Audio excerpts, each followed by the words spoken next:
गरज में हाथ को झूठा हिलाना सीख लेंगे हम, गरज में हाथ को झूठा हिलाना सीख लेंगे हम। मगर देकर मुझे बहुमत अभी विजयी बनाओ तो, मगर देकर मुझे बहुमत अभी विजयी बनाओ तो, हमेशा प्यार से उल्लू बनाना सीख लेंगे।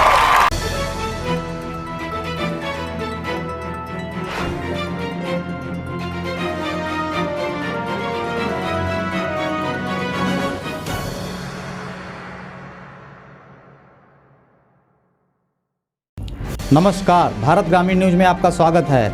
आज हमारे स्टूडियो में मौजूद हैं पुनीत शुक्ल जी, जो इतनी कम उम्र में इन्होंने कविता का मंच कई स्थानों पे किया है और हमारे स्टूडियो में मौजूद हैं।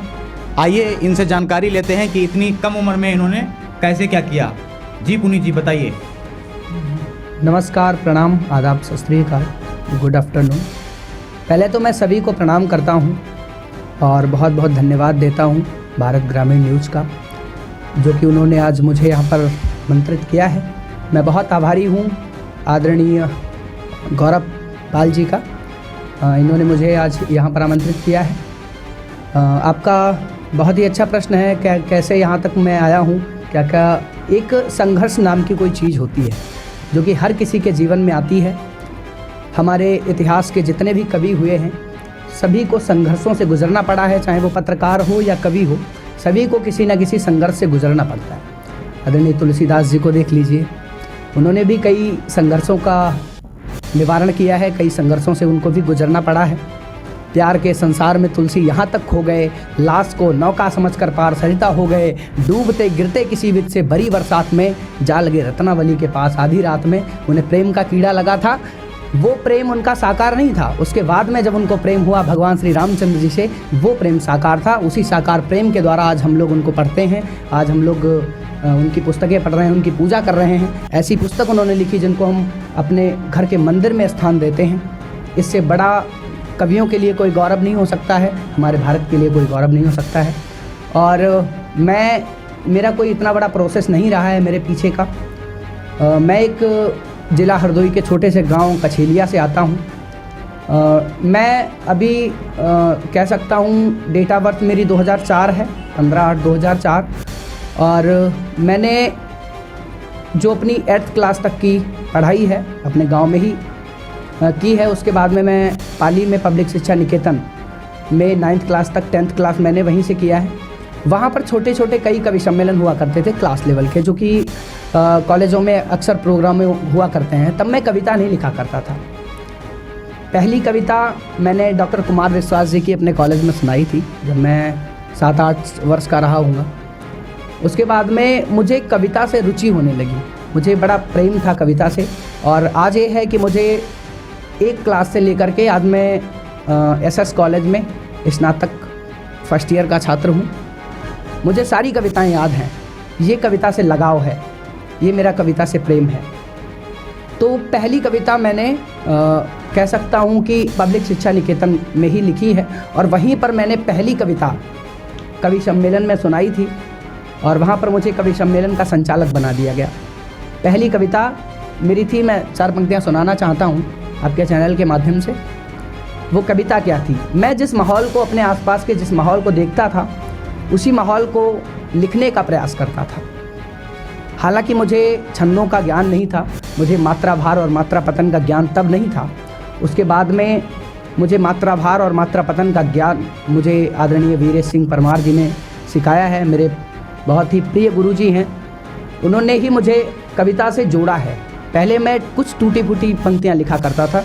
सुनिएगा 4 पंक्तियाँ, क्या माहौल पहले का था और वो माहौल आज भी है।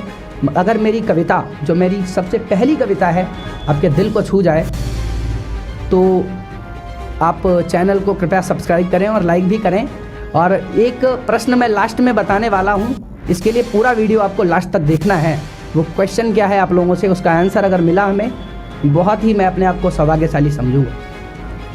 कविता में बस 4 पंक्तियाँ सुना रहा हूँ कि अब का युवा पिज़्ज़ा डोसा बर्गर में समय बिताता है, अब का युवा पिज्जा डोसा बर्गर में समय बिताता है, कुत्तों को माँ के हाथों का जा कर के भोज्य खिलाता है। खा कर के माँ के हाथों का कुत्ता तंदुल इंसान बना, अंग्रेजी खाना खा खा कर किंचित मानव शैतान बना। अंग्रेजी खाना खा खा कर किंचित मानव शैतान बना। अब वही मानवी कला प्रदूषित नारी पर अजमाता है। आजकल रेप हो रहे हैं, नारी शोषण हो रहा है। क्या कारण है इसका?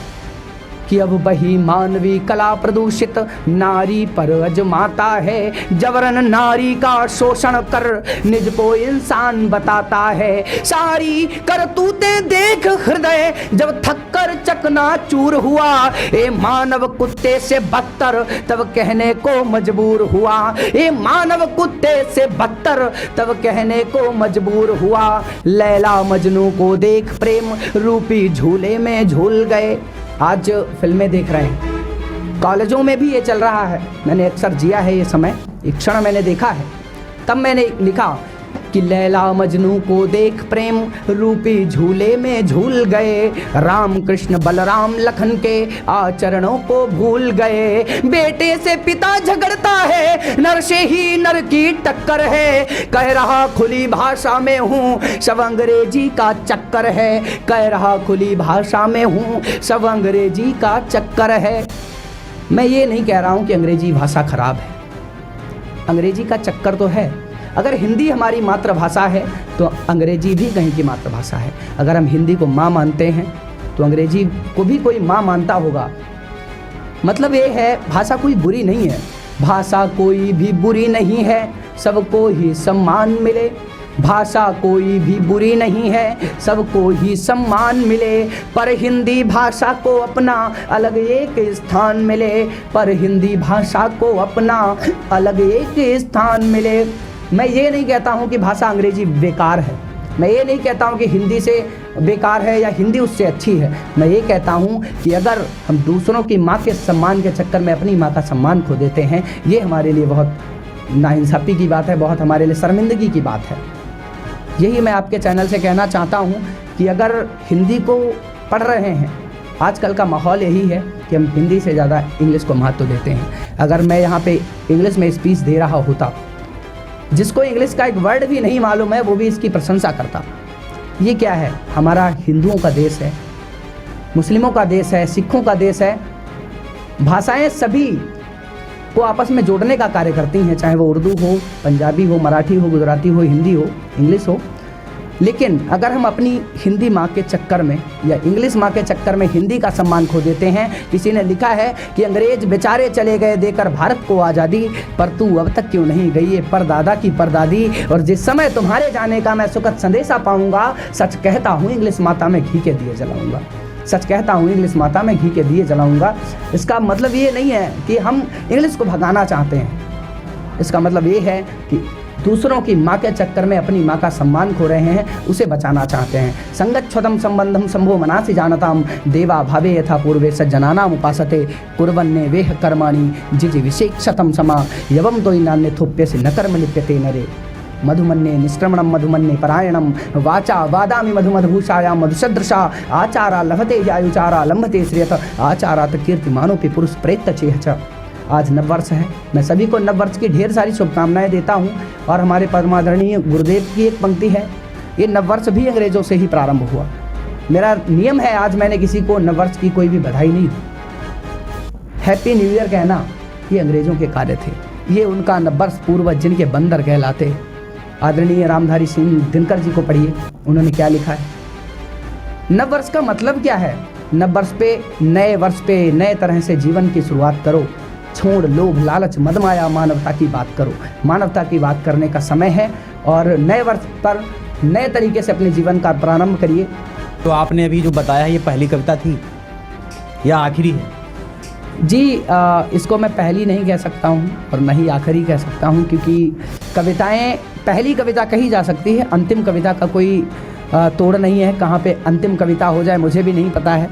नहीं, तो यही तो मुझे आपसे जानकारी लेना है कि आप अभी भी कविता का माहौल जो है आगे बढ़ा रहे हैं या आपने रोक दिया है? जी बिल्कुल, जिस तरीके से आदमी बढ़ता रहता है, आदमी का कद बढ़ता रहता है, उसकी उम्र बढ़ती रहती है, उसी प्रकार से कवि की कविताएं बढ़ती रहती हैं, उसके भाव बढ़ते रहते हैं, उसका शिल्प बढ़ता रहता है, उसके छंद बढ़ते रहते हैं। ठीक है, तो उसी प्रकार से मैं इसको पहली कविता तो नहीं कह सकता हूँ और अंतिम कविता तो नहीं है किसी भी प्रकार से। आपने सही प्रश्न किया है कि पहली कविता अगर आपका मन है तो मैं पहली कविता की भी 4 लाइनें सुनाना चाहता हूँ। जी बिल्कुल बिल्कुल। पहली कविता मेरी कोटे पे रही थी। कोटे में क्या क्या चल रहा है, हमारे पिताजी खाद्य एवं रसद विभाग से हैं, तो मैंने उसकी जो कुरीतियाँ देखी हैं, उसकी जो अच्छाई और बुराइयाँ देखी हैं, उसी को मैंने लिखा था, क्योंकि कवि जो देखता है वही लिखता है। थोड़ा अतिशयोक्ति भले हो जाए, कम नहीं होता है उसमें। मैंने लिखा था, एक बार मैंने ये जो है एसडीएम साहब थे और डीएसओ साहब बैठे हुए थे, जो भी खाद्य एवं रसद विभाग के कार्यकर्ता हैं सभी बैठे हुए थे। उनके साथ ये कविता शेयर भी हुई है, कई व्हाट्सएप और फेसबुक पे ये फैली है, यूट्यूब चैनल पर भी है। मैं 4 पंक्तियाँ सुनाना चाहता हूँ इसकी। क्या मैंने पहली कविता आपने आदेश दिया है कि कोटा को कोठा बना दिया, कोटेदारों को अर्धवार, कोटा को कोठा बना दिया, कोटेदारों को अर्धवार, 70% कमीशन से जीवन जीना भी दुर्निवार, 70% कमीशन से जीवन जीना भी दुर्निवार।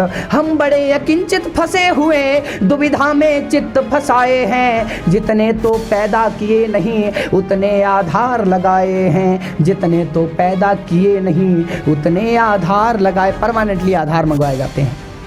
हमें किससे दर्द अपना कहें, हमसे वहाँ आधार मंगवाए जाते हैं हम जब गांव में मांगते हैं। इस समय मैं कवि के हैसियत से नहीं, एक कोटेदार की हैसियत से बोल रहा हूँ। हम जब गांव में आधार मांगते हैं, हमसे कहा जाता है कि आप परमानेंटली आधार लेते हैं, क्या करते हैं आप, क्या जवाब दिया जाए उनको। तब मैंने लिखा कि महीने में 4 बार हमसे आधार कार्ड मंगवाते हैं, आधार कभी भी लगे नहीं, बस कचरे में पहुंचाते हैं। हो गया विहंडित तन मेरा, मैं थक कर चकनाचूर हुआ। ये कोटा है कोठा समान, ये कोटा है कोठा समान, तब कहने को मजबूर हुआ। ये कोटा है कोठा समान, तब कहने को मजबूर हुआ। पूरी कविता तो मुझे याद नहीं है क्योंकि बहुत काफ़ी पुरानी कविता है। और ये कवि के साथ साथ एक राइटर भी हैं। इनकी एक पुस्तक जो है वो प्रकाशित हो चुकी है। आइए मैं इनसे पूरी जानकारी लेता हूँ, कौन कौन सी वो पुस्तकें थीं आगे और कौन सी पुस्तक जो है प्रकाशित होने वाली है। जी बहुत ही अच्छा सवाल किया है आपने। ये जो मेरी पुस्तक प्रकाशित हुई थी 15 दिसंबर 2018 को, जिसकी भूमिका माननीय CID इंस्पेक्टर श्री रामध्रुव त्रिवेदी जी के द्वारा लिखी गई थी, जो कि अपने उत्तर प्रदेश में लगभग हर कॉलेज में चल रही है इस समय और कई छात्र उसका फ़ायदा भी उठा रहे हैं। वो सिलेबस से रिलेटिव पुस्तक थी। उसमें हिंदी के जितने भी प्रमुख लेखक हैं, जितनी भी उनकी रचनाएँ हैं, जितने भी रस छंद अलंकार, रोला शोठा, पंचामर, नामामृतम इत्यादि हैं, सभी उसमें कविता के माध्यम से, चौपाई दोहा के माध्यम से दिए हुए हैं।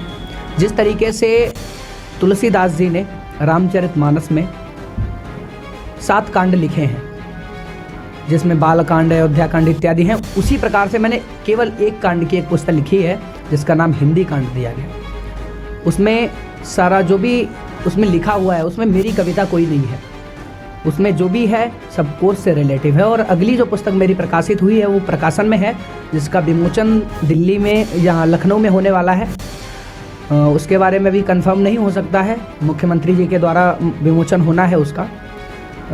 आशा है आप लोग वहाँ पर उपस्थित रहेंगे।